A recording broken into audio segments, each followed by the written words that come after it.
Proverbs chapter 5. My son, pay attention to my wisdom, lend your ear to my understanding, that you may preserve discretion, and your lips may keep knowledge. For the lips of an immoral woman drip honey, and her mouth is smoother than oil. But in the end she is bitter as wormwood, sharp as a two-edged sword. Her feet go down to death, her steps lay hold of hell. Lest you ponder her path of life, her ways are unstable, you do not know them. Therefore hear me now, my children, and do not depart from the words of my mouth.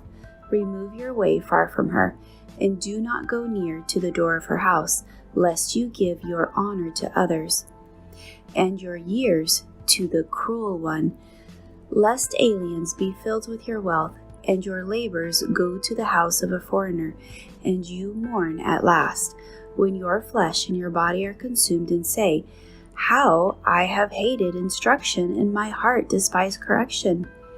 I have not obeyed the voice of my teachers, nor inclined my ear to those who instructed me. I was on the verge of total ruin, in the midst of the assembly and congregation. Drink water from your own cistern, and running water from your own well. Should your fountains be dispersed abroad, streams of water in the street? Let them be only your own, and not for strangers with you.